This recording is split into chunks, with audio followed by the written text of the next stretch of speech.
Ok. Sí, era una. Perfecto. Muy bien. Buenas tardes a todos. Bienvenidos.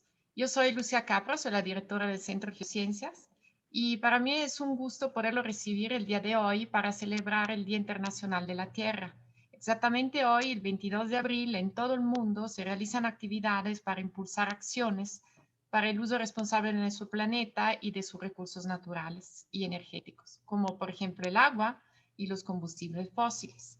Entonces, a lo largo de esa semana, el Centro de Geociencia ha organizado varias actividades virtuales enfocadas a explicar mecanismos naturales que hacen que nuestro planeta funcione y qué ocurre si los alteramos. Entonces, hay que recordar que la Tierra es el único planeta de nuestro sistema solar en donde actualmente hay vida. Y eso es gracias a una combinación de procesos que ocurrieron en el universo. Entonces, por eso que el día de hoy me da muchísimo gusto presentarles nuestra charla magistral titulada Ondas Gravitacionales, que será impartida por el doctor Miguel Alcubierre. Bienvenido, Miguel. Muchas gracias, Entonces, Lucía. ahorita me voy a permitir a leer una breve semblanza del doctor Miguel Alcubierre Moya. Él es físico por la UNAM y doctor en física por la Universidad de Gales en Cardiff, Reino Unido. Trabajó durante varios años en el Instituto Max Planck para física gravitacional en Potsdam, Alemania. Desde el 2002 es investigador titular en el Centro de Ciencias Nucleares de la UNAM y de 2012 a 2020 fungió como su director. Su área de investigación es la teoría de la relatividad general de Einstein y en particular la simulación computacional de agujeros negros y fuentes de ondas gravitacionales.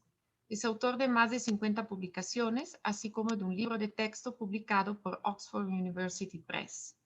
Es miembro del Sistema Nacional de Investigadores con el nivel más alto y de la Academia Mexicana de Ciencia. En el 2009 recibió la Medalla al Mérito en Ciencia que otorga la Asamblea Legislativa del Distrito Federal. Y en el 2011 recibió el reconocimiento Mentes Quo Discovery, que otorga la revista Quo y el canal Discovery. Más recientemente, en noviembre de 2018, fue reconocido por la revista Quién como uno de los 50 personajes que transforman a México. Entonces, le damos la bienvenida al doctor Alcubierre y le damos la palabra para que nos pueda dar su plática. Muchas gracias. Muchas gracias, Lucía. Muchas gracias a todos por la invitación. Hoy, bueno, yo sé que es la Semana de la Tierra y lo que yo les voy a hablar es más bien sobre el espacio y sobre astrofísica. Entonces, es un tema ligeramente distinto. Pero bueno, como decía Lucía, todos estos procesos que involucran a nuestro planeta también involucran a muchas de las cosas que ocurren en el universo y finalmente aprender del universo. Yo creo que también nos enseña muchas cosas de nuestro planeta. Pues bueno, la charla que les voy a dar el día de hoy es sobre las ondas gravitacionales. Este es un tema que se ha vuelto muy candente en astrofísica en los últimos 5 años. Hasta hace 5 años era al revés, más bien una cosa un poco esotérica de la que muy poca gente ha oído hablar, pero se ha vuelto muy, muy de moda porque se observaron por primera vez en la historia ondas gravitacionales provenientes del universo. Entonces les voy a platicar un poco la historia de dónde vienen, qué son las ondas gravitacionales, por qué son tan importantes, por qué esta observación que se hizo hace 5 años es tan revolucionaria y bueno, es tan importante que llevó a que se entregara el Premio Nobel de Física 2017 a estas 3 personas que estoy mostrando en la pantalla, Rainer Weiss, Barry Barish y Kip Thorne, y justamente este premio Nobel fue por el descubrimiento o la primera observación de ondas gravitacionales. Incidentalmente es apenas creo que el tercer o cuarto premio Nobel de Física que se entrega a algo que tenga que ver con la teoría de Einstein desde el origen de los premios Nobel. De hecho, Einstein mismo nunca recibió el premio Nobel por la relatividad, lo recibió por otra cosa que se llama el efecto fotoeléctrico, que tiene que ver con la mecánica cuántica. Entonces, en este tema se han dado muy pocos premios Nobel históricamente y este es apenas creo que el cuarto que se da o tercero o cuarto que se da en esta área. Entonces, bueno, para hablar de ondas gravitacionales, lo primero que tenemos que hacer es hablar un poco de la teoría de la gravedad. Tenemos una teoría de la gravedad, ya teníamos una teoría de la gravedad desde el siglo XVII, en 1660 y tantos, o como Newton desarrolló la teoría de la gravitación universal, que seguramente muchos de ustedes algún día vieron en secundaria o en preparatoria, aunque sea de pasadita. Es esa famosa ley que nos dice que la atracción gravitacional entre dos cuerpos es proporcional al producto de las masas de ambos cuerpos e inversamente proporcional a la distancia al cuadrado que los separa. Esta ley de la gravitación universal es muy bonita, es una revolución en su momento porque permite explicar no solo la caída de los cuerpos en la Tierra, sino también el movimiento de los objetos en el espacio, las órbitas planetarias, las órbitas de la Luna alrededor de la Tierra, las órbitas de los planetas alrededor del Sol. Todo eso se explica muy bien con la teoría de Newton. De hecho, en la teoría de Newton explica unas leyes que se conocían como las leyes de Kepler, que Kepler había descubierto casi 100 años antes, como no tanto, pero 60 o 70 años antes que Newton, y eran leyes simplemente observacionales. Se observaba que así se movían los objetos en el universo, pero no estaba explicado. La teoría de Newton las explica. Entonces, es una teoría muy bonita. Esta es una teoría que seguimos utilizando hoy en día cuando calculamos la trayectoria de las naves espaciales que mandamos a Marte, a Júpiter, a Saturno, a recorrer el sistema solar. Sus trayectorias se calculan utilizando la teoría de Newton. Entonces es una teoría muy, muy exitosa que seguimos usando el día de hoy. Y es muy precisa en sus predicciones. Sin embargo, sabemos desde hace poco más de 100 años, desde 1905, que la teoría de Newton no puede ser correcta. Había que corregirla.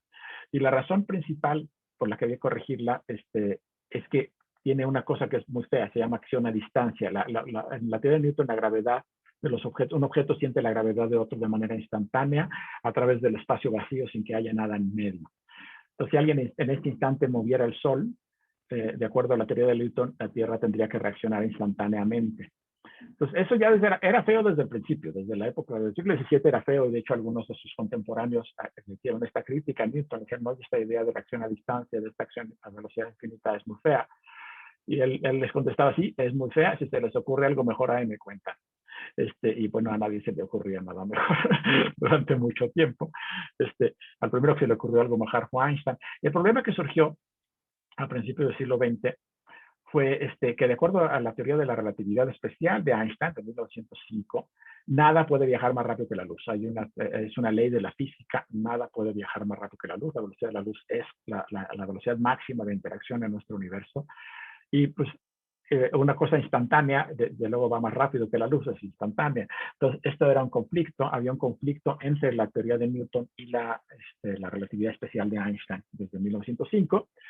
Einstein, siendo Einstein, dijo, bueno, una de las dos cosas tiene que estar mal, ya sea Newton está mal o yo estoy mal, y lo más probable entonces es que Newton esté mal, ¿no? Entonces, se dedicó los siguientes 10 años de su vida a tratar de encontrar una nueva teoría de la gravedad que no tuviera este problema de la acción a distancia y que fuera compatible en general con la teoría de la relatividad especial. Entonces, esto fue a lo que Einstein dedicó 10 años de su vida. Para inspirarse en esto, bueno, que tuvo varias inspiraciones, pero en particular estaba inspirado en la teoría electromagnética. Durante todo el siglo XIX, desde principios del siglo XIX, muchos físicos y matemáticos incluso estuvieron estudiando las propiedades de la electricidad y del magnetismo. Gente como Coulomb, como Faraday, como Ampère, como Gauss. Seguramente han oído hablar de algunos de estos nombres muchas veces. Coulomb nos enseña la ley de Coulomb en la secundaria. Los Ampères y los Faraday se usan como unidades de medida, pero son nombres de personas. Y Gauss, que no puse ahí, pero Gauss es un matemático muy famoso. Y todos ellos estuvieron estudiando las propiedades de la electricidad y del magnetismo. Y al final, todo lo que ellos habían encontrado, todas las diferentes leyes que habían podido determinar, se unificaron en una gran teoría, la teoría electromagnética, que es la persona que las unificó era un físico escocés, Maxwell, y él alrededor de 1860 unificó todas estas teorías y leyes del electromagnetismo en una sola gran teoría, la teoría electromagnética, o lo que conocemos como las leyes de Maxwell. Las leyes de Maxwell describen todos los fenómenos electromagnéticos al día de hoy, excepto los cuánticos, pero aquí no vamos a hablar de mecánica cuántica. Mientras no tengamos que ver con la cuántica, todo lo describe la teoría de Maxwell. Todo lo que usamos en nuestros aparatos eléctricos, los campos eléctricos, los campos magnéticos, la electricidad que fluye por nuestros cables, todo obedece las leyes de Maxwell. Y en particular, en las leyes de Maxwell surgía una cosa bien interesante. No fue una idea de Maxwell, fue una idea de Faraday. Faraday pensó que la electricidad y el magnetismo se podían describir como un campo de fuerzas. Un campo es algo que no está hecho de átomos, es otro tipo de fenómeno físico. Entonces, a partir de este momento aprendimos que en la naturaleza no solo hay sustancias hechas de átomos y moléculas, como los sólidos, los gases y los líquidos, sino que hay otro tipo de entidades físicas, que son los campos de fuerza, y estos campos son continuos y están ocupando todo el espacio, básicamente se propagan por todo el espacio de manera continua. No están hechos de átomos, son otra cosa, son campos de energía, son campos de fuerza. Y en particular en la teoría electromagnética de Maxwell, estos campos de fuerza, estos campos electromagnéticos se pueden propagar por el espacio vacío y se propagan justamente a la velocidad de la luz. En ese momento, para Maxwell fue una sorpresa que se propagaran a la velocidad de la luz, porque ya se conocía la velocidad de la luz. De repente de sus ecuaciones sale que estos campos eléctricos y magnéticos se propagan a la misma velocidad en el vacío. Entonces a él se le ocurre seguramente la luz debe ser un campo electromagnético, una onda electromagnética. Y de hecho es cierto, sabíamos que la luz es una onda electromagnética. Entonces estos campos de fuerza se propagan por el espacio vacío como ondas a la velocidad de la luz. Entonces Einstein se inspiró en esta teoría para desarrollar una nueva teoría de la gravedad que se conoce como la relatividad general. Es un nombre tal vez poco afortunado porque antes teníamos la relatividad especial de Einstein de 1905 y él hace esta nueva teoría de la gravedad compatible con la relatividad especial y la llama relatividad general. Entonces a veces la gente hace bolas, pero en realidad la relatividad general es una teoría de la gravedad, es una teoría de la gravedad compatible con la relatividad especial. En esta teoría de la gravedad de Einstein, la gravedad ya no se ve como una fuerza, se ve como una deformación del espacio y del tiempo, una curvatura del espacio y del tiempo. No voy a entrar en esos detalles, es bastante más complicado que eso, pero bueno, que se den una idea, no es una teoría muy simple, es una teoría bastante complicada, mucho más que la teoría de Maxwell. Le tomó a Einstein 10 años desarrollarla, finalmente postula esta teoría en su forma final en 1905. Y a partir de esta nueva teoría tenemos una nueva teoría de la gravedad, que ya no es la teoría de Newton, es esta nueva teoría mucho más compleja de la curvatura del espacio y del tiempo. Tiene muchas predicciones muy importantes que funcionan precioso. Esta teoría predice los agujeros negros, que sabemos que son reales.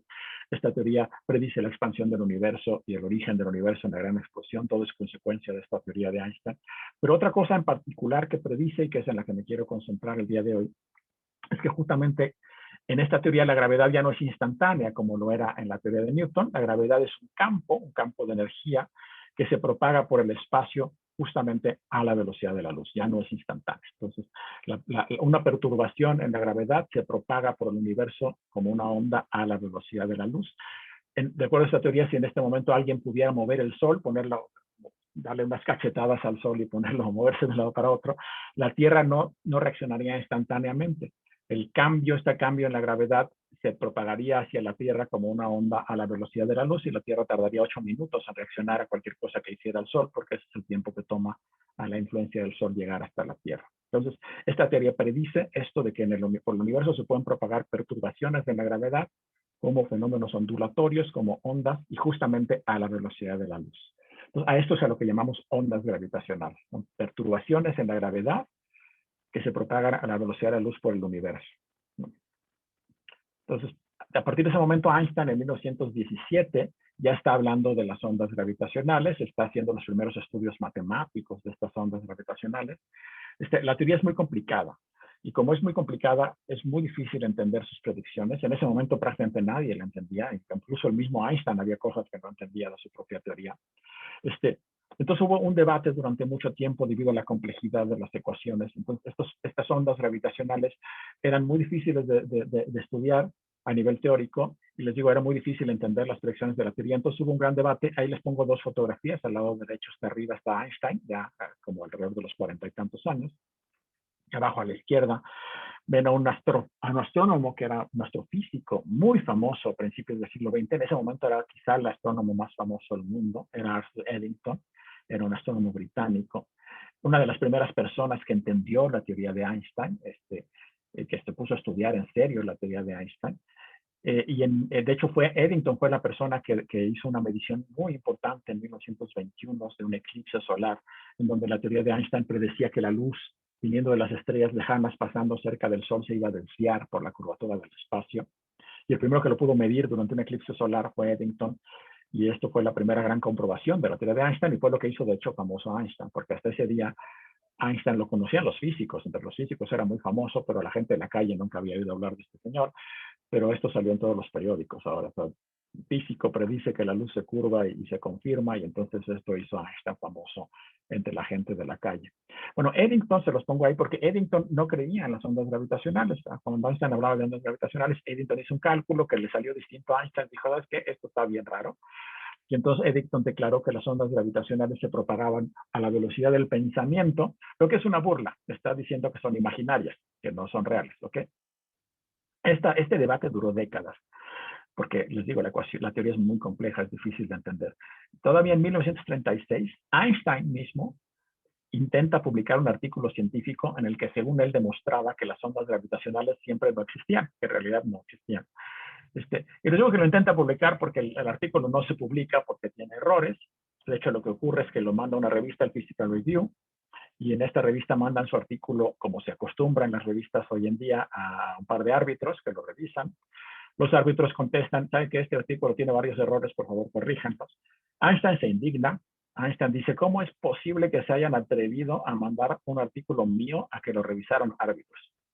¿Están locos o qué les pasa? Entonces se indigna y declara que nunca más va a volver a publicar nada en esa revista porque se atrevieron a mandar su artículo a revisión. Y lo cumple. Nunca más vuelve a publicar un artículo en esa revista, pero sí, a los pocos meses a otros colegas se le acercan y le dicen, oye, ¿por qué no revisas esto? Y con cuidado, ya se lo revisa y en efecto, sí es cierto que había errores en el artículo, los corrige y cuando corrige los errores se da cuenta que ya no demostraba lo que él creía, ya no demostraba que las ondas gravitacionales no existían, mientras las ondas gravitacionales sí existían. Entonces, bueno, al final publica otra versión ya del artículo en otra revista oscura, pero se los digo para que vean que en 1936 Einstein mismo todavía dudó de la existencia de las ondas gravitacionales. La discusión se terminó por ahí de la década de los 50 y se terminó porque la gente empezó a entender mejor la teoría, ya habían pasado varias décadas, y entonces empezaron a demostrar que sí había situaciones físicas en las que las ondas gravitacionales eran inevitables. De hecho, participó un físico también muy famoso, Feynman, que es más famoso porque trabajaba en mecánica cuántica, pero él también sabía relatividad, y participó en esta discusión en los 50 y mostró que las ondas gravitacionales llevaban energía, y si algo lleva energía no puede ser imaginario, tiene que ser real. Y entonces ahí se acabó finalmente la discusión teórica sobre la existencia de las ondas gravitacionales. Todo el mundo estaba ya convencido de que seguramente sí existían, pero nadie las había visto. Esto es una discusión completamente teórica. No había nada observacional o experimental todavía relacionado con las ondas gravitacionales. Entonces la gente empezó a pensar, bueno, ok, sí existen. Si sí existen, tenemos que pensar en dos cosas. Uno, dado que existen, ¿cómo se generan? ¿Qué tipo de sistemas astrofísicos pueden generar ondas gravitacionales y cómo son esas ondas? Ese es el problema uno. El problema dos es, una vez que estas ondas se generan, ¿cómo las detectamos nosotros aquí en la Tierra? Entonces vamos primero a la parte uno. ¿Cómo se generan ondas gravitacionales? Para eso me voy a regresar un poquito. A lo mejor ustedes no lo saben, pero la pregunta sería, ¿cómo se generan ondas electromagnéticas? ¿Cómo se generan las ondas de radio de nuestros celulares? ¿Cómo genera el radio, la estación XCW, cómo genera ondas electromagnéticas de radio para que las podamos recibir nosotros en nuestra casa? Las ondas electromagnéticas se generan cuando uno tiene cargas eléctricas, por ejemplo, electrones, oscilando, acelerándose. Si uno pone un electrón a oscilar, o muchos electrones, mejor, en una corriente eléctrica oscilar, eso genera ondas electromagnéticas. Eso es lo que hacen las antenas de las estaciones de radio. Son estas antenas enormes donde hay una corriente eléctrica que sube y baja, modulada, y eso genera ondas electromagnéticas moduladas que finalmente nosotros podemos traducir en voz o en música o en lo que queramos. ¿Okay? Entonces, acelerando cargas, obtengo ondas electromagnéticas o poniendo cargas a oscilar. Pues la idea es que la gravedad no la generan las cargas, sino las masas. Entonces, bueno, uno diría, bueno, pues pongo a oscilar masas y debo producir ondas gravitacionales. Y eso es cierto, en principio. Entonces uno diría, bueno, voy a agarrar dos bolas de boliche y les voy a hacer así, y debería eso producir ondas gravitacionales. Y sí es cierto, en principio las debería producir. Aquí el problema es que la gravedad es muy débil. La gravedad es la fuerza más débil que conocemos los físicos. Los físicos conocemos cuatro fuerzas fundamentales: la fuerza nuclear débil, la fuerza nuclear fuerte, la fuerza electromagnética y la gravedad. Y de esas cuatro, la gravedad es la más débil por muchísimo, por órdenes y órdenes y órdenes de magnitud, 40 órdenes de magnitud. Y eso lo pueden checar en su casa, o sea, se váyanse al refri, seguramente tienen algún imancito pegado en el refri o tienen algún imancito en su casa, pongan un clip en la mesa y acerquen el imancito al clip, y si cuando lo pongan a una distancia como de 1 centímetro o algo así, ¿qué va a pasar? El clip se va a levantar y va a pegarse al imán. Y ahí están demostrando que ese imancito de nada que usan en el refri es más poderoso que todo el planeta Tierra. La gravedad de la Tierra no quiere que el clip se levante y el imán se lleva el clip.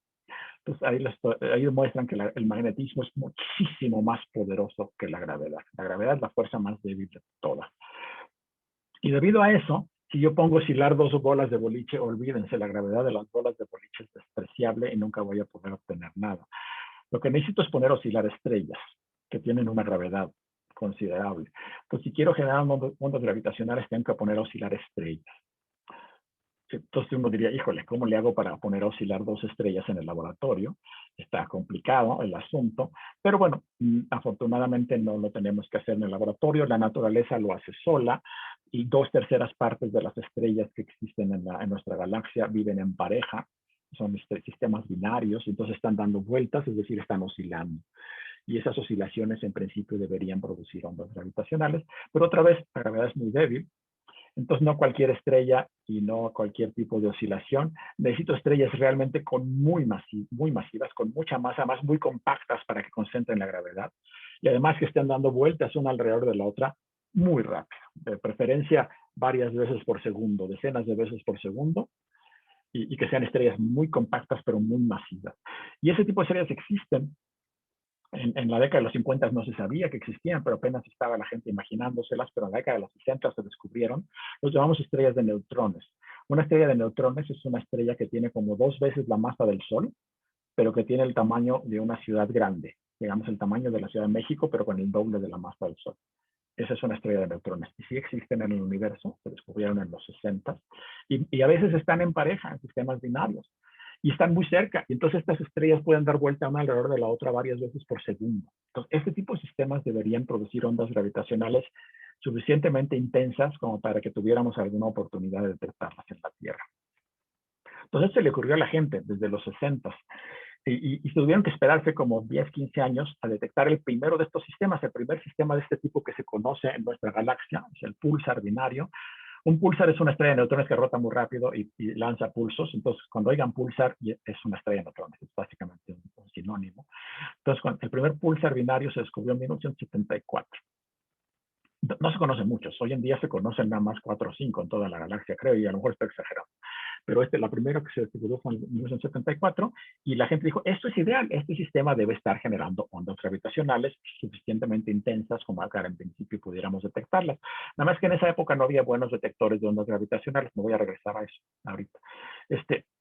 Pero entonces, bueno, ¿qué podemos hacer? Bueno, las ondas gravitacionales, como cualquier tipo de fenómeno ondulatorio, llevan energía. Las ondas del sonido, las ondas de luz llevan energía. Las ondas gravitacionales también.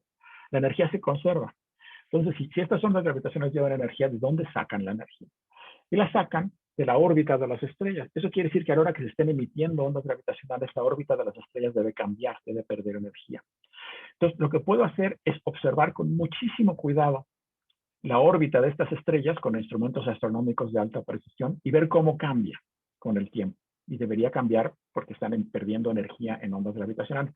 La gráfica que les pongo ahí, no le hagan caso, está en inglés, no le hagan mucho caso a las letras. En el eje de abajo horizontal, lo que están graficados son años, de 1974 al 2007. Seguramente hay unas más modernas, pero bueno, esta llega al 2007, de 1974. Entonces, durante esos años se observó el periodo de oscilación de las estrellas. Y los puntitos negros que ven es una medida de cómo está cambiando el periodo de la órbita. Está cambiando la órbita durante ese tiempo. Cambia muy poquito, ¿okay? Pero los astrónomos son muy buenos observando estas cosas. Pueden ver un cambio muy, muy pequeño. Esos son los puntos negros. Y la línea negra que ven, que le pega a todos los puntos, es la predicción de la teoría de Einstein de lo que debería pasar debido a que se pierde energía en ondas gravitacionales. Y como ven, le pega a todos los puntos. Cuando un físico ve una cosa así que le pega a todos los puntos, o sea, la verdad es para irse de espaldas, porque normalmente eso no pasa en la física, ¿okay? No sé si se acuerdan, pero cuando iba en secundaria había un letrerito en el laboratorio de física, chusco, que decía, si es verde o se arrastra, es biología. Si apesta, es química. Y si no funciona, es física. Entonces, lo que pasa con las predicciones en física es muy difícil obtener una predicción así de buena, pero esta es impresionante. Esta predicción es fantástica y es una confirmación de que las ondas gravitacionales sí existen. Nada más que no estamos viendo las ondas gravitacionales. Es una confirmación indirecta. Estamos viendo el efecto de la pérdida de energía en la órbita de las estrellas debido a que emitieron ondas gravitacionales, pero no vimos las ondas, vimos el cambio en el periodo. La observación es tan importante que fue motivo de un premio Nobel. En 1993 se le dio el premio Nobel a Halsey Taylor, que fueron las personas que descubrieron este sistema y que lo estudiaron por primera vez. Entonces, bueno, a partir de entonces ya sabíamos que las ondas gravitacionales sí existían, pero no las habíamos visto. Habíamos visto una evidencia indirecta. Pero los astrónomos y los astrofísicos querían ver, detectar directamente las ondas gravitacionales. Entonces, bueno, para eso la siguiente pregunta es, ¿qué pasa? ¿Cómo afecta una onda gravitacional a los objetos cuando pasa por un objeto físico? Digamos, si pasa por aquí, ¿qué me hace? Que una onda gravitacional. Y el resultado de la teoría lo que dice es que las ondas gravitacionales, cuando pasan por un objeto, digamos que vienen pegando de manera perpendicular a un círculo de partículas, primero estira el círculo de partículas en una dirección y lo compacta en la otra, lo hace como una especie de elipse, y luego al revés, y una y otra vez mientras va pasando la onda. ¿Okay? Este es el efecto de una onda sobre un círculo de partículas. Lo puede ser así o lo puede ser inclinado, que es lo que ven ahí, eso le llamamos las dos posibles polarizaciones, pero la idea es esta, ¿no? Un círculo de partículas se hace chiquito en una dirección y grande en otra y al revés. Digamos, si me pegara a mí de frente, me haría alto y flaco y luego chaparro y gordo, y alto y flaco y chaparro y gordo mientras pasa la onda. ¿Okay? Ahora, es un efecto exagerado. El efecto es muy débil, porque como les comentaba otra vez, la gravedad es la fuerza más débil que conocemos en el universo. Y eso quiere decir que su efecto sobre un círculo de partículas es en realidad muy chiquitito. ¿Qué tan chiquitito? Bueno, si una onda gravitacional típica, digamos, explota, chocan dos estrellas en una galaxia aquí cerca de nosotros, digo, no ocurre muy seguido estos choques, por eso no digo que ocurra en nuestra galaxia, tendremos que esperar mucho tiempo. Pero si chocan dos estrellas en una galaxia relativamente cercana y llega la onda gravitacional a la Tierra y tengo un círculo de partículas de un cierto tamaño, lo pone a oscilar una parte en 10 a la 21. Una parte en 10 a la 21 es chiquitito. O sea, si el círculo de partículas tuviera 1 metro de diámetro, 1 metro es más grande de lo que ven aquí, pero si lo separo los brazos 1 metro no lo ven en la pantalla, pero si el círculo tuviera 1 metro de diámetro, y una onda gravitacional de estas pega, que viene del choque de dos agujeros negros en una galaxia cercana, y le pega al círculo, lo va a poner a oscilar 10 a la menos 21 metros. O sea, la oscilación va a ser 1 millón de veces más chiquita que el diámetro de un protón. No de un átomo de hidrógeno. El átomo de hidrógeno es enorme. No, estoy hablando del protón, el centro, el núcleo. Tomen el protón, el núcleo del átomo de hidrógeno, 1 millón de veces más chico que eso. Eso es lo que haría oscilar la onda gravitacional a un círculo de 1 metro. Visto de otra manera, si el círculo es enorme, si hago un círculo de 4 años luz de diámetro, de aquí a Alpha Centauri es un círculo gigantesco de 4 años luz de diámetro, lo pondría a oscilar el equivalente al grosor de un cabello humano. Entonces, bueno, midan eso. Ese es el siguiente reto. Midan una cosa así de chiquita. Bueno, la gente en los 60 dijo, esto es imposible. Nadie puede medir eso. Las ondas gravitacionales seguramente sí existen, pero nunca las vamos a detectar porque es imposible medir una cosa así de chiquita. Pero no fueron todos. Joseph Weber, un físico, en la década de los 60, decidió que él iba a medir ondas gravitacionales. Estuvo pensando cómo le haría. Se le ocurrió un sistema que llama un detector resonante. Resonancia es un fenómeno físico que ocurre cuando ustedes tienen un sistema, un objeto físico, un edificio, lo que ustedes quieran, que le gusta oscilar con ciertas frecuencias. Y si ustedes le empieza a oscilar más y más y más y cada vez más, y las oscilaciones se hacen cada vez más grandes. Eso lo ven cuando llevan a los niños al parque, los empujan en el columpio. Al columpio tiene una longitud dada y la masa del niño, entonces le gusta oscilar con cierta frecuencia al columpio. Si ustedes empujan al niño justo con esa frecuencia, al rato el niño está dando unas oscilaciones gigantescas. Si lo empujan con la frecuencia equivocada, lo que acaban haciendo es frenando el columpio. Pasó también aquí en la Ciudad de México en el temblor del 85. Tuvimos un temblor que oscilaba con una cierta frecuencia. Resulta que había ciertos edificios como de 5 o 6 pisos de altura que les gustaba oscilar justamente con esa misma frecuencia, y entonces empezaron a oscilar más y más y más y se cayeron. ¿Okay? Entonces, esa es la resonancia. Luego dijo, voy a construir un detector resonante, voy a construir un objeto que está ahí, es una barra de aluminio cilíndrica como de 3 toneladas de peso, que pudo checar que tiene frecuencias de oscilación que le gusta oscilar como 1000 veces por segundo, o sea, tiene una frecuencia natural de oscilación de 1 kilohertz, 1000 veces por segundo. Y resulta que las fuentes de ondas gravitacionales típicas que uno se podía imaginar tienen frecuencias de oscilación parecidas a eso. Entonces digo, bueno, si tiene una onda gravitacional y dura mucho tiempo, va a poner a oscilar este cilindro poquito, pero cada vez más y más y más, porque la onda sigue pasando, y eventualmente va a oscilar lo suficiente como para que yo pueda detectar sus oscilaciones con unos detectores muy precisos. Pues ahí lo ven trabajando en su cilindro. Por ahí en 1969, él llevó a un congreso de física afirmando que había detectado ondas gravitacionales con su aparato que venían del centro de nuestra galaxia. De hecho, Weber construyó dos. Construyó dos de estos por una razón muy simple. Yo quiero detectar pequeñas oscilaciones del cilindro, muy chiquitas. El problema es que este cilindro oscila más si estornudo. Oscila más si camino a su alrededor, lo pongo a oscilar. Oscila mucho más si pasa un camión por la esquina. Este cilindro está oscilando todo el tiempo y mucho más fuerte de lo que yo espero de las ondas gravitacionales. Entonces, ¿qué hago? Construyo dos y los pongo muy lejos. O puso uno en la Universidad de Maryland y otro en Chicago, que están como a 1000 kilómetros de distancia. Entonces dice, me voy a esperar a que detectar una oscilación muy pequeña que ocurra exactamente igual, exactamente en los dos cilindros al mismo tiempo. Entonces ya sé que no fue que alguien estornudó porque no veía dos personas estornudando al mismo tiempo, etcétera. Entonces ya sé que si oscilan exactamente igual, exactamente al mismo tiempo y están muy lejos una de otra, es un fenómeno que afectó a todo el planeta. Entonces por eso hizo dos. Y empezó a decir, bueno, ahora sí detecto estas cosas. Bueno, esto causó un revuelo, una revolución y fue una crisis. Realmente más que una revolución fue una crisis. Causó una crisis en la astrofísica y en la física a fines de los 60 y principios de los 70. Otros grupos observacionales construyeron cilindros igualitos a los de Weber o incluso mejores que los de Weber y no veían nada. Y él seguía viendo cosas y los otros no veían nada. Los teóricos se pusieron a hacer cálculos y dijeron, oye, para que este señor detecta lo que dice que detecta, deben estar explotando estrellas todos los días en el centro de la galaxia a un ritmo brutal. Y pues no es cierto, eso no pasa. Entonces, ¿de dónde sale toda esa energía que él detecta? Pues fue una crisis muy seria, fue una crisis de no poderlo reproducir, nadie pudo reproducir las observaciones de Weber. Entonces, para fines de la década de los 70, ya la gente se había convencido de que quién sabe qué demonios estaba haciendo Weber, pero no estaba detectando ondas gravitacionales como él creía. Por desgracia, Weber nunca se convirtió. Weber murió en el año 2000 y todavía en los 90 iba a dar conferencias hablando de sus detecciones de ondas gravitacionales y ya nadie le creía nada. Era una cosa en ese sentido bastante triste. Pero sin embargo, sí, hoy en día se le considera el pionero en esto y muchas de las técnicas que él desarrolló se siguen utilizando hoy en día. Entonces yo creo que esa es una opinión mía, pero si él hubiera estado vivo todavía hace 3 años, seguramente habría participado del premio Nobel. Porque él inventó el campo y desarrolló las primeras técnicas, aunque al final, pues quién sabe qué veía y no se pudo convencer de que no tenía suficiente sensibilidad su aparato. Pero bueno, fue el primero. La gente después de Weber dijo, bueno, a lo mejor Weber no está tan mal, pero vamos a buscar una manera mejor de detectar ondas gravitacionales. Entonces ya dejaron de usar estas barras resonantes y se les ocurrió otro tipo de mecanismo. Este es un aparato que se inventó en el siglo XIX para medir pequeños cambios en distancia. Se llama un interferómetro. Utiliza el hecho que la luz es una onda. Y entonces la idea es mandar un rayo de luz muy fino. Hoy en día usamos rayos láseres hacia una cosa que es un semiespejo. Un semiespejo es un espejo que deja pasar la mitad de la luz y la otra mitad la refleja. Lo inclinan a 45 grados, le pega el rayo láser.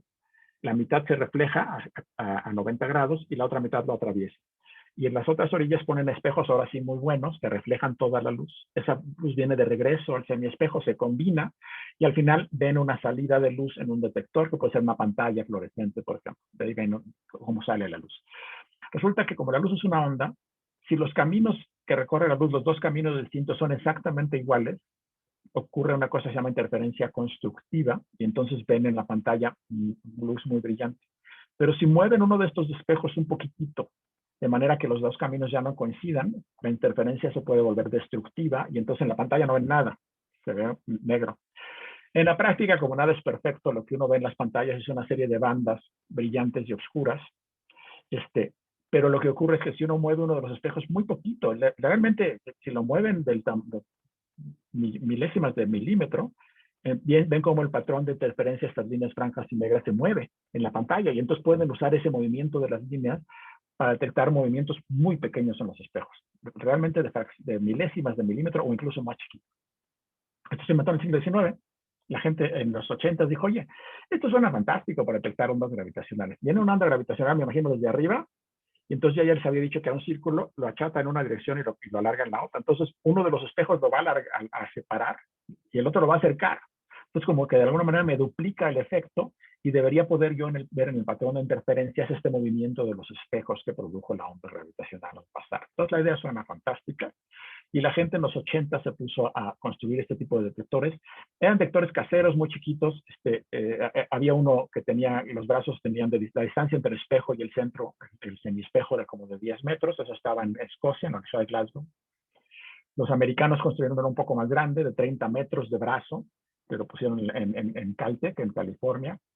pero siguen siendo muy chiquitos. O sea, la gravedad es muy débil, las ondas gravitacionales son muy débiles, entonces no veían nada. Y lo que dijeron, bueno, la única manera de ver algo es hacer un detector enorme. Hicieron cálculos, dijeron, el detector tiene que tener varios kilómetros de longitud, no nada más 10 metros o 30 metros. Tiene que tener kilómetros de longitud si quiero ver algo.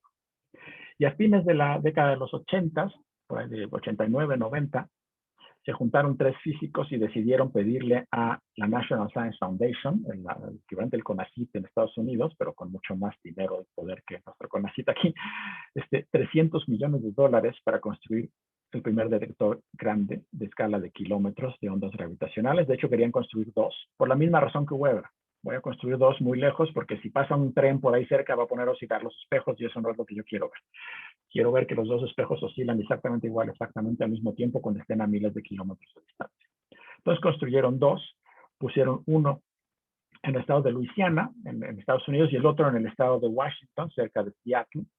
Si alguno de ustedes se recuerda la geografía de Estados Unidos es aproximadamente un rectángulo, y Luisiana está abajo a la derecha y Washington está hasta arriba a la izquierda. Están separados por casi 3,000 kilómetros. Entonces, por eso construyeron dos muy lejos uno de otro. Estas tres personas eran Barry Barish, Kip Thorne y otro señor que se llamaba Ronald Drever, que ya falleció por desgracia, pero eran ellos tres. Y el proyecto se llamó el proyecto LIGO, que son las siglas en inglés en español sería al revés, Observatorio Gravitacional por Interferometría Láser. Y esas siglas en inglés me dan LIGO y por eso se llama el proyecto LIGO. Y están ahí, ven a la izquierda las dos imágenes. Hasta abajo se ve el LIGO que está en Luisiana, es una zona pues, selvática. Y ahí se ve el LIGO Luisiana, y arriba se ve el LIGO Hanford, que está en el estado de Washington, que es una zona semidesértica. Entonces ahí se ven los dos. Los brazos tienen 4 kilómetros de distancia. O sea, entre la estación central y la orilla de cada brazo hay 4 kilómetros. Okay, son enormes. Otros países no se quisieron quedar atrás. Hasta la derecha ven el proyecto italiano, se llama el proyecto Virgo. Está en las afueras de la ciudad de Pisa. Empezó a construirse casi 10 años después, pero ahí está. Es un poquito más chico, tiene 3 kilómetros de largo los brazos. Arriba en el centro ven el proyecto GEO 600, que es un proyecto alemán, que está cerca de la ciudad de Hannover. Ahí se ven los brazos del interferómetro. Ese es más chiquito, ese mide 600 metros de largo, los brazos. Sigue siendo grande, ¿ok? 600 metros son 6 canchas de fútbol, pero ese es el chico. Y el que ven hasta abajo es el proyecto japonés, que apenas están terminando de construir este año, que es subterráneo. Se llama Kagra, que está en una mina. El nombre Kagra viene de que la mina se llama la mina Kamioka, entonces por eso la K, y Gra de gravedad, ¿no? Entonces, sobre todo el gravitacional y la mina Kamioka, eso es Kagra, ¿no? Es subterráneo. Y es subterráneo porque eso permite que haya mucho menos vibraciones. Si es algo subterráneo, está mucho menos afectado por vibraciones que ocurren a nivel superficie. Entonces, si lo puedes enterrar, te conviene, ¿no? Pues por eso los japoneses. Pero todavía no está funcionando, apenas lo están terminando de construir. Los dos ya están funcionando. ¿Sí? Y bueno, pregunta, ¿qué vieron? ¿O ¿Se vio algo o no? Bueno, al final sí, pero los primeros años no. El proyecto LIGO terminaron de construir los detectores por ahí en 2000, 2001, pero entre que tenían que hacerle mil cosas, en realidad empezaron a tomar datos por primera vez en el 2005. Estuvieron tomando datos entre el 2005 y el 2010, pero de esos 5 años en realidad solo tomaron datos unos meses porque por cualquier cosa el asunto se descomponía. Entonces tomaban datos 2 semanas y algo fallaba y lo tenían que apagar 3 meses para repararlo y así se fueron 5 años. Entonces a lo largo de 5 años no estuvo encendido más de unos cuantos meses y en ese tiempo no detectaron absolutamente nada. Nada. Pero eso no asustó a nadie. La razón por la que no asustó a nadie es que no esperaban detectar nada con la sensitividad de este sistema. La sensitividad de este detector era marginal. Eso quiere decir que apenas y con mucha suerte tenía chance de ver algo de vez en cuando. Y no vieron nada. Entonces, la pregunta es, ¿qué tan seguido debería haber algo? Entonces, esta es una pregunta de qué tipo de sistemas generan ondas gravitacionales allá afuera en el universo. ¿Qué tan lejos están? ¿Y qué tan sensible es el detector? Entonces, si uno hace un cálculo, esos que los físicos hacemos en la parte de atrás de la servilleta, un cálculo muy sencillo de orden de magnitud, uno decía, bueno, ¿cuántos sistemas hay allá afuera de estrellas binarias que podrían chocar? El chiste es que choquen, porque ahí hay como un pulso enorme de ondas gravitacionales. Una vez que chocan las estrellas, mientras están dando vueltas es muy débil, pero el chiste es que chocan. ¿Qué tan seguido chocan dos estrellas, digamos, de neutrones o algo así? Entonces, en nuestro sistema, en nuestra galaxia, conocemos un sistema y le faltan varios millones de años para chocar. Híjole, pues entonces extrapolamos eso a muchas galaxias. Entonces, ¿y cuál es la sensibilidad del detector? Porque el sistema está muy lejos, la señal para cuando llegue a la Tierra va a ser muy débil, ya no la vamos a poder detectar. Entonces, toma uno en cuenta todos esos factores, siendo muy optimista y en todos los lugares donde hay dudas poner el número que más me conviene, yo no llega al resultado de que este detector LIGO debería detectar un choque de estrellas o un choque de agujeros negros como una vez cada 50 años, suponiendo que estuviera prendido todo el tiempo. Estuvo prendido 5 años y en realidad no estuvo prendido todo el tiempo, solo unos cuantos meses. Entonces, si no vio nada, nadie estaba muy asustado, nadie estaba preocupado en realidad. Pero tampoco nadie iba a esperar 50 años. Entonces, lo que hicieron fue en el año 2010 apagar el detector y lo pagaron para hacerle mejoras en todo lo que se les ocurrió, mejoraron la calidad de los espejos, mejoraron la manera en la que estaban colgados para aislarlos del ruido, aumentaron la potencia de los láseres, cambiaron la electrónica, cambiaron todo lo que pudieran hacerlo mejor, con la esperanza de ganarle un factor de 10 o pues con suerte 20 veces en sensitividad al detector, o sea, hacer el detector 10 o 20 veces más sensible de lo que era originalmente. Si uno es muy inocente, uno podría decir, bueno, si antes ibas a detectar una cosa cada 50 años y ahora tu detector es 10 veces más sensible, pues vas a detectar una cosa cada 5 años, ¿no? Eso sería como una regla de 3. No está mal, esa regla de 3 está totalmente mal, porque hay que pensarlo de otra manera. Si el detector es 10 veces más sensible, quiere decir que puede ver 10 veces más lejos, ¿ok? Y si puede ver 10 veces más lejos, el volumen el volumen aumenta como el radio al cubo, no como el radio. Si puedo ver 10 veces más lejos, puedo ver 1000 veces más galaxias, no 10 veces más galaxias, sino 1000 veces más galaxias, porque el volumen aumenta como la distancia al cubo. Entonces, el número de eventos que puedo ver no aumenta en un factor de 10, aumenta en un factor de 1000. Y si pudiera hacerlo 20 veces más sensible, en un factor de 8000, casi 10000.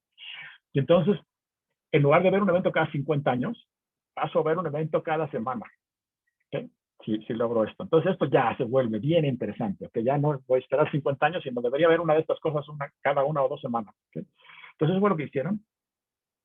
Le tardaron 5 años y volvieron a encender la máquina en el 2015, a fines del 2015. La encendieron el 14, de hecho no, la encendieron por el 10 de septiembre de 2015, pero nos avisaron a todo el mundo que la habían encendido hasta el 19 de septiembre de ese año. Ese fue el día que hicieron su gran inauguración diciendo, ya la máquina está volviendo a funcionar. Pero en realidad era un poco tramposo porque ya habían visto algo. La primera observación la detectaron el 14 de septiembre porque la máquina ya estaba encendida en realidad. Cuando nos dijeron la acabamos de encender, ya llevaba encendida 2 o 3 semanas. Y vieron algo el día 14 de septiembre. Entonces ahorita les voy a platicar qué fue lo que vieron. Pero antes de decirles qué fue lo que vieron, les voy a platicar qué esperábamos que vieran. Porque eso es a lo que yo me dedicaba. ¿Sí? Pues, ¿qué esperábamos que viera esta máquina? Como les comento, las ondas gravitacionales son muy débiles. Entonces, para tener esperanza de ver algo, necesitamos tener un evento astrofísico muy violento. Los eventos astrofísicos muy violentos son que explote una estrella, una supernova, eso es algo muy violento. Que choquen 2 estrellas, pues también suena terriblemente violento, o que choquen 2 agujeros negros. De hecho, el evento más violento del universo es cuando chocan 2 agujeros negros. Eso es un evento brutalmente enorme porque los agujeros negros tienen mucha gravedad, son muy masivos y muy compactos. Entonces, si chocan 2 agujeros negros, esto debe producir una señal de ondas gravitacionales muy intensa, la más intensa posible. Por ahí a lo mejor están pensando, ¿y cómo le hacemos para que choquen 2 agujeros negros? Esto se suena raro. ¿Cómo se van a encontrar 2 agujeros negros en el universo? La respuesta es que no es que se encuentren por casualidad, es que nacieron juntos. Como yo les comentaba, 2/3 partes de las estrellas viven en pareja, en sistemas binarios.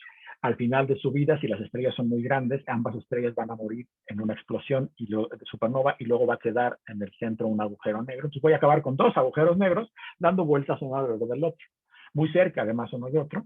Estos agujeros negros al dar vueltas emiten ondas gravitacionales, pierden energía y se van poco a poco acercando.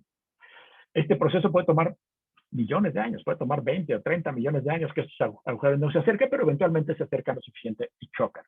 Y sí, 30 o 50 millones de años es mucho tiempo para nosotros, pero el universo tiene 13.700 millones de años. Entonces esto debe haber pasado ya muchas veces en el universo, debe estar pasando todo el tiempo, en algún lado del universo.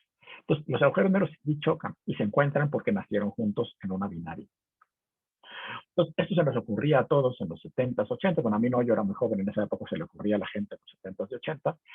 Y la idea era, vamos a hacer un cálculo teórico para predecir cuál es la señal de ondas gravitacionales que emiten 2 agujeros negros cuando chocan de esta manera. Y ese cálculo teórico resultó ser enormemente complicado. Yo, de hecho, en eso hice mi tesis de doctorado, en tratar de resolver este problema. No lo resolví yo, no lo resolvió nadie tampoco, sino hasta el año 2005. Las primeras personas que intentaron resolverlo fue en 1964. sea, nos tardamos 40 años en resolver este problema. Es un problema que además involucra computación científica porque las ecuaciones son tan complicadas que no se pueden resolver a mano. Tenemos que hacer una simulación en una computadora, pero el cálculo nos tomó, o sea, al aprender a hacerlo nos tomó 40 años. Les pongo aquí una pequeña peliculita de dos agujeros negros que chocan. Lo que ven ahí es una medida del campo gravitacional de los agujeros negros, que en el centro es formalmente infinito, por eso esos picos enormes. Son dos agujeros negros que dan vueltas. Dan un par de vueltas y luego chocan, lo van a ver ahí. Una vuelta, ahí van por la segunda, y ya chocaron, y ya se fusionaron, y ya acabaron fusionados en un solo agujero negro más grandote. Si les parece aburrida la película, pues lo lamento, pero nos tomó 40 años hacer esta película. O sea, no es broma. El cálculo es muy difícil. Y la razón por la que se ve aburrida es porque es de verdad.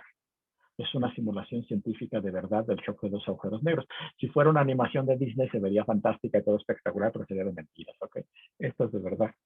Esta simulación tiene más información de la que se ve ahí. Ahí lo que ven es los agujeros negros y el movimiento de ellos de manera más bruta, pero pueden hacer un zoom a detalles y calcular a partir de esto la señal de ondas gravitacionales, y esto es lo que les muestro ahora. A la gráfica a la izquierda no le hagan caso, es nada más la trayectoria de uno de los dos agujeros negros en espiral, pero la de la derecha es importante. Esta es la señal de ondas gravitacionales que uno espera que venga del choque de dos agujeros negros. En inglés le llamamos un chirp, que en español se traduce como un trinar, como el trinar de los pajaritos. Es algo que aumenta en frecuencia y en amplitud. Es algo que hace, ¿no? Si checaban así. Entonces aumenta en frecuencia y en amplitud, se están acercando los agujeros negros cada vez más rápido, y de repente chocan. Y en el momento en que chocan, tienen ese último pico, y luego como que se apaga la señal, porque ya se fusionaron en un agujero negro final, y ese agujero negro final se asienta y ya no emite nada. Entonces, esta gráfica, la primera vez que la pudimos hacer así, completa, fue en el año 2005. Hace no tanto tiempo. Y después de 40 años de la gente intentándolo. ¿Okay? Yo hice mi tesis entre el 90 y el 96, mi tesis de doctorado, 90 y el 93, mi tesis de doctorado, y nunca pude llegar a esto. ¿Okay? Y no era yo el único, habíamos decenas de personas trabajando en este problema en el mundo. En el 2005, por finalmente se logró. Y entonces, desde el 2005, nosotros, los que trabajábamos en esta área, teníamos esta imagen grabada en el cerebro. Y ahora sí, ¿qué vieron? 14 de septiembre de 2015, hace apenas poco más de 5 años, aunque lo anunciaron varios meses después, lo mantuvieron en secreto durante varios meses por diversos motivos, pero el 14 de septiembre vieron la gráfica que está a la izquierda. Ahí les muestro la detección de dos detectores de LIGO, el detector en Hanford y el detector en Luisiana, son los dos detectores. En naranjita ven el detector de Hanford y en azulito ven el detector de Luisiana. De repente ese día, a la misma hora, en el mismo instante, vieron eso, los dos al mismo tiempo, que no es ruido, porque normalmente hay mucho ruido en el detector, puro ruido, y de repente se ve esta cosa que claramente no es ruido. Y esta cosa, si la ven del lado derecho, es una simulación numérica del choque de dos agujeros negros, y es lo mismo, ¿no? No, es que la que está en el lado izquierdo tiene ruido, porque los detectores siempre tienen ruido, en la vida real hay ruido. El lado derecho es un cálculo teórico sin ruido, ¿no? Entonces muy limpio. Pero la izquierda es con ruido, pero ven que es lo mismo, de hecho hasta abajo ven que están empalmadas, es lo mismo, vieron lo mismo exactamente al mismo tiempo, y es exactamente lo que está a la derecha, y es el choque de dos agujeros negros. Yo estaba en un avión en ese momento en la pista en la pista en el aeropuerto de la Ciudad de México, íbamos a despegar, y estaba yo viendo esto en vivo. Ya habían venido las azafatas a decir, apaguen sus celulares. Y yo, ¿cuál apago mi celular? Si yo estoy viendo este anuncio, que es importantísimo para mi campo de estudio, y no apagué el celular. Y afortunadamente pude alcanzar a ver el anuncio antes de que el avión despegara. Entonces no apagué el celular, ya lo apagué cuando despegamos. Y a mí se me salían las lágrimas viendo esto, porque esto es lo que yo llevaba trabajando en ese momento más de 15 años, y había gente que llevaba trabajando mucho más. Y además, nada más de ver la gráfica, uno que estaba acostumbrado, no es esto, es el choque de los agujeros negros, qué barbaridad, y veo la gráfica y te calculo la masa de los agujeros negros, porque eso tiene que ver con la frecuencia, y te calculo la distancia, porque eso tiene que ver con la amplitud. Entonces, para uno de nosotros era un cálculo de veras en la parte de atrás de una servilleta, y viendo eso uno dice, son dos agujeros negros que chocaron a una distancia de 1.300 millones de años luz. Y tenían masas aproximadamente cada uno de ellos de 30 veces la masa del Sol. Cada uno. Entonces el agujero negro final tenía una masa 60 veces la masa del Sol. De hecho, abajo están los números, ya haciendo un análisis mucho más detallado. Era un agujero negro de 29 veces la masa del Sol, otro de 36 veces la masa del Sol, que se convirtieron finalmente en un agujero negro final ya unificado de 62 veces la masa del Sol. Y este choque ocurrió a 1.300 millones de años luz de distancia. Acuérdense que las ondas gravitacionales viajan a la velocidad de la luz. Entonces, si ocurrió esa distancia, quiere decir que ocurrió en una galaxia que está a 1.300 millones de años de distancia. Y eso tardó 1.300 millones de años en llegar a la Tierra. ¿Okay? 1.300 millones de años estuvo viajando esa señal por el universo. Y el 14 de septiembre del 2015 la señal pasó por la Tierra y afortunadamente ese día teníamos detectores prendidos y la vimos. 1.300 millones de años en el pasado, cuando estos dos agujeros negros chocaron, las formas de vida más avanzadas en el planeta Tierra eran las bacterias. Para que se den una idea de cuándo ocurrió esto, hace muchísimo tiempo. Si saben sumar, verán que 29 más 36 no da 62. 29 más 32 da 65, pero yo les digo que el agujero negro final tiene masa de 62. ¿Qué le pasó a las otras tres masas solares?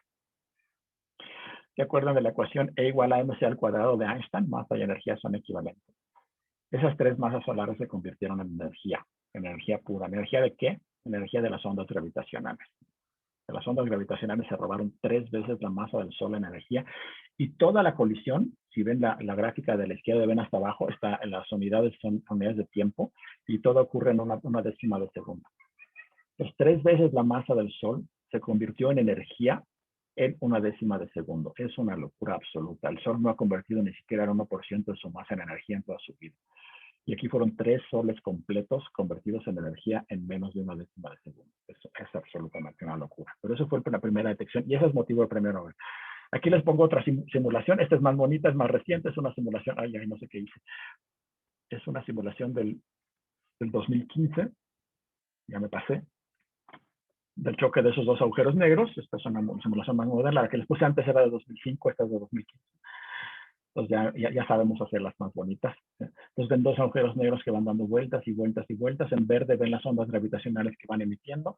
Se acercan cada vez más rápido. Las ondas gravitacionales salen en espiral, cada vez más intensas y cada vez con una frecuencia más alta, hasta que finalmente chocan, se fusionan. Hay un último pulso de ondas gravitacionales y se acaba. Quedamos con un agujero grandote en el centro y hay un último pulso. Es una simulación numérica, de verdad. Bueno, no me voy a seguir con esto porque ya voy un poquito tarde. De entonces a la fecha, en 2005 a la fecha, se han detectado ya, aquí les puse las primeras 5 o 6, se han detectado ya del orden de 50 colisiones de agujeros negros en los últimos 5 años, del orden de 10 de una al mes. Y esto probablemente mejorará cuando el detector vaya haciéndose cada vez mejor, pero ahorita están viendo el orden de una al mes. Es muy impresionante. Esto es una nueva área de la astrofísica. La primera colisión fue motivo del premio Nobel, voy a regresar a eso al final. Pero en el 2017 ocurrió también una cosa espectacular, absolutamente espectacular. Vimos una onda gravitacional que no vino del choque de dos agujeros negros, sino que vino del choque de dos estrellas, muy distinta, del choque de dos estrellas de neutrones. Las estrellas de neutrones tienen como 2 veces la masa del Sol, son menos masivas que el agujero negro, pero por otro lado, entonces como son menos masivas, la señal de ondas gravitacionales es más débil, lo que quiere decir que no las podemos ver tan lejos. O sea, si las vemos es porque están más cerca, muy lejos no las veríamos, porque la señal es más débil. Entonces estas estaban más cerca, esto ocurrió a 130 millones de años de distancia, 10 veces más cerca que la que les acabo de platicar, y la razón es esta, si hubiera ocurrido mucho más lejos no lo habíamos visto, ¿okay? Entonces ocurrió más cerca, pero cuando chocan dos estrellas pasa algo distinto. Los agujeros negros no emiten luz, por eso son agujeros negros. Entonces cuando chocan dos agujeros negros no vemos nada, no emiten luz. Podemos detectar las ondas gravitacionales, pero no vemos nada con luz, porque los agujeros negros no emiten luz. Pero cuando chocan dos estrellas, la cosa es bien distinta. Cuando chocan dos estrellas tenemos una explosión brutal que se ve en luz, en todo el tipo de luz que quieran. Son fuegos artificiales, ¿okay? Allá afuera. Entonces, cuando chocaron estas dos estrellas fue algo impresionante. Entonces, los detectores de ondas gravitacionales detectaron esta señal. Dijeron, acaba de pasar esto, creemos que chocaron dos estrellas. ¿Alguien más vio algo? Mandaron la alerta a todos los astrónomos del mundo. Los astrónomos encargados de un satélite que se llama el satélite Fermi, que está en órbita alrededor de la Tierra, que es un detector de rayos gamma, dijeron, sí, vimos algo, un destello de rayos gamma, más o menos en esta región del cielo, unas fracciones de segundo, creo que 2 décimas de segundo después de que ustedes detectaron la onda gravitacional. Y ellos dijeron, no, nosotros también, la onda gravitacional creemos que viene de esta región del cielo, pero ninguno de los dos podía, apuntan muy bien, las ondas gravitacionales se parecen al sonido, en el sentido de que no vemos en ondas gravitacionales, las detectamos. Y cuando tenemos dos detectores podemos decir, vino más o menos de por ahí. pero exactamente de dónde no sabemos. Y los detectores de rayos gamma son parecidos. Tampoco pueden decirme exactamente vino de esta galaxia. Me dicen vino de esta región del cielo, pero en esa región del cielo puede haber miles de galaxias. No estoy seguro de en cuál ocurrió. Pero los telescopios ópticos sí que pueden apuntar a una galaxia específica. Entonces mandaron una alerta a todo el mundo diciéndole, ¿saben qué? Vimos esto, hubo una onda gravitacional y un destello de rayos gamma más o menos en la misma región del cielo. Ahí ven al lado derecho la esfera celeste que sí se empalman las dos regiones, en la que el detector de ondas gravitacionales y el detector de rayos gamma vieron la señal. Pero bueno, en esa región en la que se empalman hay miles de galaxias. Pero entonces mandaron la alerta a los astrónomos, dijeron, vamos a apuntar nuestros telescopios para allá y vamos a ver todas esas galaxias de una en una a ver si vemos algo. Y un telescopio en Chile se puso durante esa noche a observar en esa región del cielo de una galaxia en una y se agarraron cientos de galaxias, de una en una, toma foto, y descubrieron una cosa bien interesante. En una de esas cientos de galaxias tenían una imagen de esa galaxia que se había tomado meses antes, la compararon con la imagen que habían tomado esa noche y había una especie de estrella nueva que no estaba, es una nova, que ahí la ven en la imagen de abajo no está y en la imagen de arriba sí está. Las barritas vertical y horizontal no son de verdad, están puestas sobre la foto para indicarles, mira aquí, y ven que en la de abajo no hay nada y en la de arriba sí. Ya que lo habían visto los chilenos, pues la gente dijo, aquí es donde, y entonces al otro día apuntaron el telescopio espacial Hubble a esa misma galaxia, y esta es la imagen que ven aquí a la izquierda. El telescopio espacial Hubble nos da una imagen de esa galaxia preciosa, ahí la ven, es una galaxia muy bonita, a 130 millones de años de nosotros, y ahí ven esa como estrellita amarilla, que no estaba ahí la noche anterior, es una nova, y en realidad es la explosión debido al choque de estas dos estrellas de neutrones, se fue apagando poco a poco, pues como es una explosión, las explosiones se prenden y luego se apagan, nada más que a diferencia de las explosiones en la Tierra con nuestras bombas que duran unos cuantos segundos, esta tardó semanas en apagarse y la fueron siguiendo durante varias semanas, pues pudieron ver esto. Apuntó todo el mundo y hasta su abuelita apuntaron todos sus telescopios para allá. Entonces, el artículo científico sobre esta observación astronómica tenía 4,000 autores. 4,000 autores. Para que se den una idea, en todo el mundo, hoy en día, astrónomos profesionales no llegan a 40,000 en todo el planeta Tierra, y tenía 4,000 autores. O sea, más del 10% de todos los astrónomos profesionales vivos el día de hoy son autores de este artículo. Pues todo el mundo apuntó 3 telescopios y todo el mundo empezó a ver qué podía sacar. Y entonces se vio en todo, se vio en luz visible, en luz infrarroja, en ondas de radio, en rayos X, en rayos gamma, en ondas gravitacionales, todo. Esto es lo que hoy en día los astrónomos llaman la astronomía multimensajero, en donde observas un mismo evento con muchos tipos de telescopios de observatorios diferentes, de muchas maneras distintas. Esta sí es una animación, les voy a poner la animación y ya con eso casi termino. La animación tipo Disney, esta no es una simulación, esta sí es una animación tipo Disney de lo que se supone que pasó ahí. Entonces hay dos estrellas de neutrones girando una alrededor de la otra, emitiendo ondas gravitacionales cada vez más rápido, eventualmente chocan. Cuando chocan hay una explosión brutal y esa explosión manda jets de partículas para todos lados, ondas de radio y una bola de cosas. Entonces, esa sí es una animación tipo Disney, por eso es tan espectacular. Pero eso es lo que creemos que pasó ahí y toda la evidencia apunta a que eso es lo que ocurrió. Y bueno, básicamente, nada más para terminar, antes de pasarme para allá, se hicieron muchos estudios de este sistema y en particular ayudó a resolver un enigma que traíamos desde hace varias décadas. Se detectaron en las líneas de emisión de la luz, a través del espectro de la luz se puede detectar qué elementos hay ahí. Se detectaron muchos elementos, en particular se detectaron metales pesados, metales preciosos como el oro y el platino, en grandes cantidades. Se calcula que este sistema produjo nada más de oro, como 3 veces la masa de la Tierra, solo de oro. Es muchísimo oro, nada más que está a 130 millones de años luz. Pero esto resuelve un dilema que teníamos hacía décadas. En el origen del universo, en la gran explosión, en el Big Bang, cuando se forma el universo, solo había primero partículas elementales sueltas, no había átomos. Se empiezan a formar los primeros átomos durante los primeros 3 minutos de vida del universo, porque el material está muy caliente, se forman los primeros átomos, pero el universo se expande tanto que se diluye la materia y ya no se pueden formar más átomos. Entonces, de hecho, todos los cálculos indican que en el origen del universo solo se formaron hidrógeno, helio y una traza muy pequeña de litio, nada más. Aproximadamente 25% de la masa del universo se convirtió en helio y el 75% restante era nada más hidrógeno, y les digo, un tantito de menos del 1% de litio y ya. Ningún otro elemento se forma en el origen del universo. Todos los demás elementos se forman en el interior de las estrellas por la combustión nuclear, por la fusión nuclear. Hasta el hierro. La fusión nuclear va produciendo oxígeno, carbono, etcétera, etcétera, nitrógeno, todas esas cosas, hasta el hierro. El hierro es un callejón sin salida porque para átomos más pequeños que el hierro, la fusión nuclear produce energía. Juntas dos átomos chicos para producir uno más grande y libera esa energía. Para átomos más pesados que el hierro es al revés.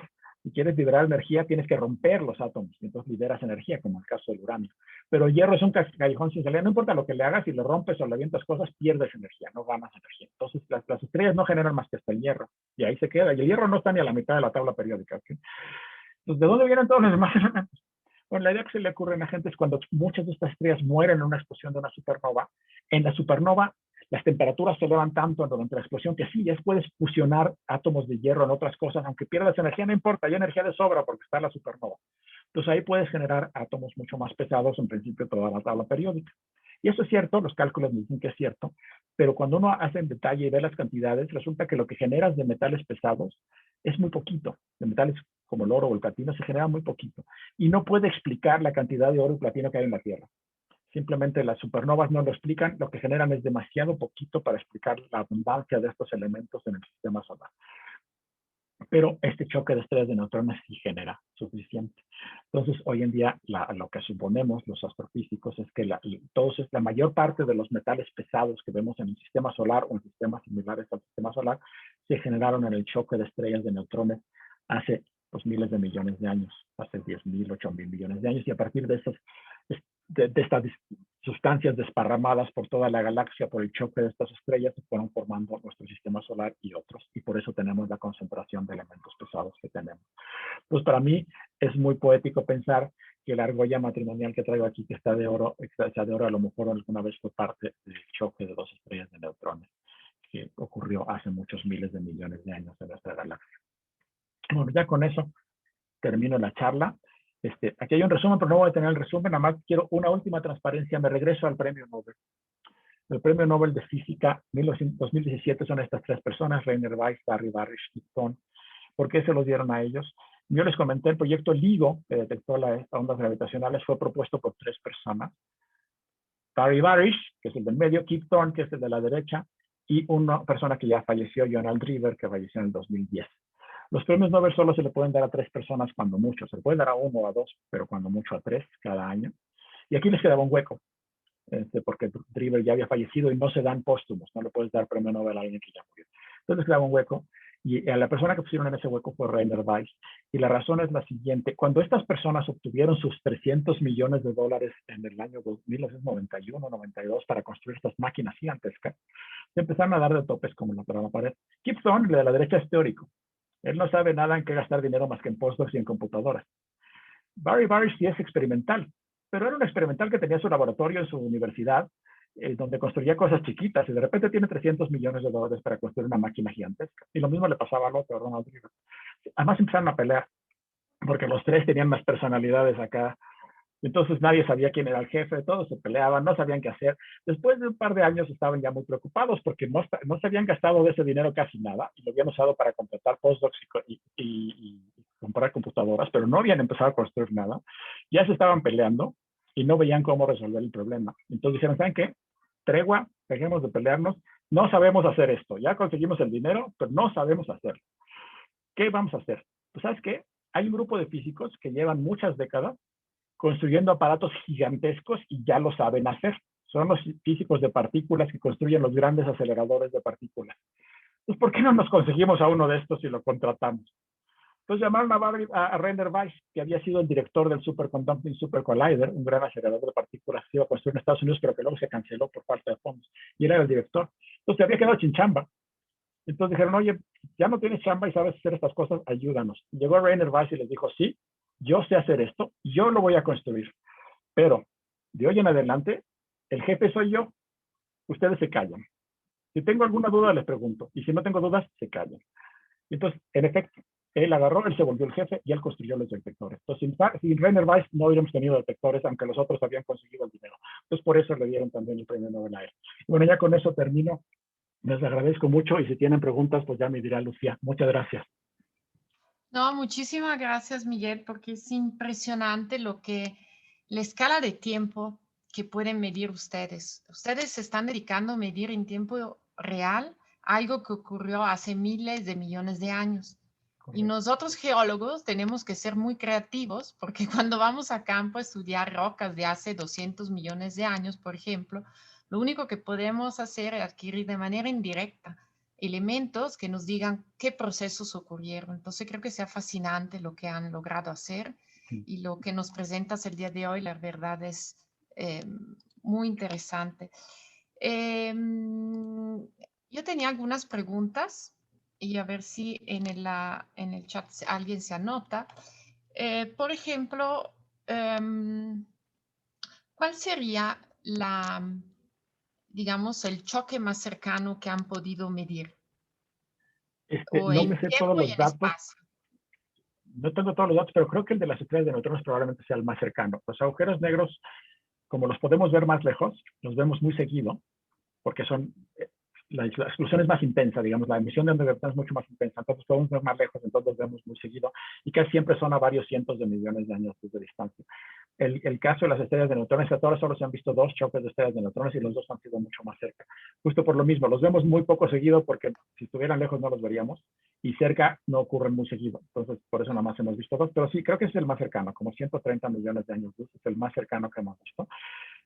Con suerte veremos algo más cercano en el futuro, pero otra vez, muy cerca de nosotros hay pocas galaxias. Y entonces, si hay pocas galaxias, esto no va a ocurrir muy seguido. Para que ocurra muy seguido, tienes que poder ver decenas de miles o millones de galaxias, entonces tienes que estar muy lejos. Entonces, para que viéramos algo más cerca, tendría que ocurrir una galaxia cercana. Sería muy espectacular, pero seguramente ahí solo ocurre una vez cada muchos años, ¿no? Por ejemplo, en nuestra galaxia, una de estas cosas seguramente no ocurre sino una vez cada miles de años. Entonces, digo, si ocurriera mañana por aquí cerca, pues sería muy espectacular, pero no ocurren más que una vez cada miles de años. Pues no los vemos, por eso en nuestra galaxia. Y Pero sí, este además, creo que es más cercano. si ocurriera en nuestra galaxia, además de medir la onda gravitacional, ¿habría otros efectos? O... Sí, pero pocos. O sea, si fuera nuestra galaxia sería como una especie de explosión de supernova. De hecho, ni siquiera tan intensa. Las supernovas son más intensas que estos choques en cuanto a la visibilidad. Entonces, si ocurriera al otro lado de la galaxia, sentiríamos las ondas gravitacionales, seguramente serían 20 o 30 veces más intensas que estas. Las veríamos en el detector, pero no sentiríamos nosotros nada. En la Tierra no pasaría nada. Si tuviéramos mala suerte, y esto ocurriera aquí a la vuelta de la esquina, si ocurriera en donde está Alpha Centauri, pues sí, ahí la intensidad de la onda gravitacional podría ser suficientemente intensa como para que incluso a lo mejor causara temblores en la Tierra, eso si ocurriera ahí, ¿no? Pero eso es muy poco probable. Si ocurriera una supernova a esa distancia, probablemente nos morimos todos, porque los rayos gamma serían tan brutales que no se extinguen, ¿no? Entonces, sí, afortunadamente no ocurren muy seguido ni muy cerca, pero sí, el efecto sí se sentiría si fuera muy cerca. Si fuera a la distancia del Sol, olvídate, si el que hiciera eso fuera el Sol, la Tierra desaparece. ¿Y qué les falta saber de esas ondas gravitacionales? O sea, ¿hacia dónde está yendo ahorita la investigación sobre ese Bueno, tema? son varias cosas. Por un lado, de momento con los agujeros negros se hace estadística. ¿Cuántos de estos sistemas hay allá afuera? ¿Qué tan seguidos ocurren estas cosas? ¿Dónde ocurren? ¿Cuáles son las masas? Entonces están estudiando sobre todo este tipo de estadísticas para aprender sobre qué tipo, dónde existen estos agujeros negros, qué tan grandes son en realidad y cómo se forman, para tener idea de cómo se forman. Entonces eso está haciendo mucho. También se puede hacer cosmología, porque estas ondas gravitacionales tienen una amplitud que nada más depende de la masa del agujero negro, de la distancia. Entonces, si puedes medir la masa de los agujeros negros, que sí puedes con las frecuencias, y la distancia, que la ves con la amplitud, puedes determinar muy bien exactamente qué tan lejos estaban estos agujeros negros. Y si además pudieras localizar en qué galaxia estaban, que eso es mucho más complicado, pero si pudieras, determinas la distancia a esa galaxia y puedes determinar la expansión del universo, la constante de Hubble. Entonces puedes usarlos para medir la constante de Hubble. Hasta ahorita no se ha hecho muy bien porque han sido muy pocos sistemas, pero la esperanza es que en unos años podamos usar estas observaciones para medir la constante de Hubble con mayor precisión de lo que se ha medido nunca. Entonces eso sería impresionante. Por otro lado, hay otro tipo de sistemas. Las estrellas de neutrones son bien interesantes porque las estrellas de neutrones, las ondas gravitacionales nos permiten de alguna manera tratar de estudiar, sobre todo si las pudiéramos ver con mucha precisión, exactamente cuál es la composición interna de las estrellas de neutrones, cuál es lo que llamamos la ecuación de estado que gobierna la estrella de neutrones. Hoy en día no sabemos, o sea, eso es una cosa que no podemos hacer experimentos en el laboratorio con estrellas de neutrones, entonces no sabemos bien cuál es la física de ese tipo de sistemas y la ecuación de estado, pero la ondas gravitacionales nos permitirían entender mucha mejor idea. Entonces, esa es una cosa bien interesante. Si pudiéramos ver muchos de estos choques de estrellas de neutrones, podríamos determinar con mucha mayor precisión la estructura interna de una estrella de neutrones que ahorita no podemos. Esa es otra área. Y luego un área bien interesante es la que se va a buscar agujeros negros supermasivos. Estos agujeros negros tienen 30, 40 veces la masa del Sol. Los más grandes que vimos tenía cada uno de ellos como 60 veces la masa del Sol. Pero sabemos que allá afuera hay agujeros negros que tienen millones de veces la masa del Sol o miles de millones de veces la masa del Sol, que están en el centro de las galaxias. Y entonces el chiste sería ver si podemos ver un choque entre dos de estos. Dos agujeros negros supermasivos, y eso sería bien interesante porque nos enseñaría sobre la estructura de las galaxias y lo que ocurre en su centro. Y finalmente también se están tratando de detectar ondas gravitacionales primordiales generadas por el Big Bang. O sea, la gran explosión debe haber generado ondas gravitacionales. Seguramente ahorita serían muy, muy, muy débiles porque se han diluido con la expansión del universo, pero en principio debería ser posible detectarlas, nada más que no con estos detectores que tenemos ahorita.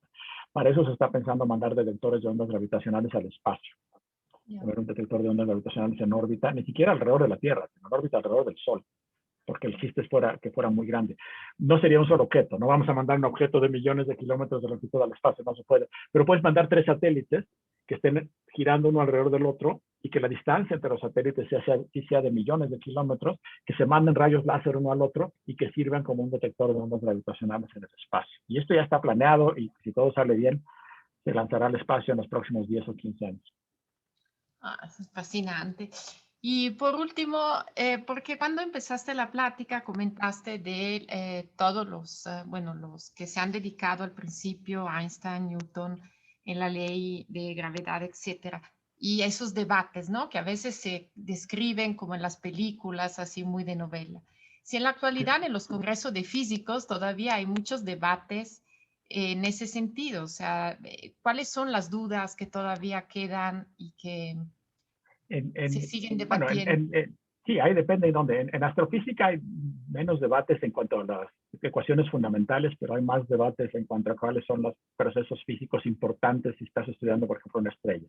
Entonces hay muchos debates, sobre todo sobre si los campos magnéticos son importantes o no son importantes, o qué tan importantes son, y el problema es que las ecuaciones son tan complicadas que nos cuesta mucho trabajo resolverlas. Entonces alguien dice, medio la resolví así con esas aproximaciones y me sale que esto es bien importante. Y otro dice, no, es que yo usé otra aproximación y me sale que no. Y entonces es un debate continuo. De hecho, hay un chiste que dice que si quieres ir a un congreso de astrofísicos, de astrónomos astrofísicos, y hoy es una charla muy complicada, quieres hacer una pregunta que los va a dejar a todos pensando, nada más te levantas y dices, ¿y usted consideró los campos magnéticos? Y ya con eso los desarmas a todos. Entonces, bueno, esos son grandes debates que hay ahí. En física, los debates ahorita son sobre la gravitación cuántica, son cómo cuantizar la gravitación. No sabemos, hay literalmente miles de personas trabajando en ese problema y no lo hemos podido resolver. Y ahí hay muchos debates de lo que es importante. Un debate típico es qué pasa dentro de un agujero negro. La gente debate mucho eso y hay gente que predice unas cosas y otra dice, no es cierto, tu cálculo está mal. Y entonces, ahí también hay una bola de debates casi filosóficos, ¿no? Y todavía no tenemos una respuesta. Yo espero que en algún momento el debate deje de ser filosófico porque ya tengamos una teoría sólida que nos diga qué pasa, pero ahorita no la hay, ¿no? Qué bueno, pero los debates son los que promueven a hacer todavía mejor las cosas y cuando ya se obtienen resultados. Bueno, muchísimas gracias, Miguel. Muy interesante. Espero que los que estuvieron conectados la hayan disfrutado como yo y recuerden que se va a quedar la actividad grabada, entonces en cualquier momento pueden sugerir a sus, de volver a verlo. Entonces, muchísimas gracias, Miguel, por Muchas gracias a acompañarnos. ustedes, a ti en particular, Lucía, por la invitación. Siempre es un placer platicar Muchísimas, contigo y ahora poderles hablar de lo que yo de mi trabajo. muchas gracias, Miguel, ¿eh? Un gusto. Gracias, Bueno, gracias por tu tiempo. gracias. Pues Muy bien. me desconecto. Hasta luego. Hasta luego. Gracias.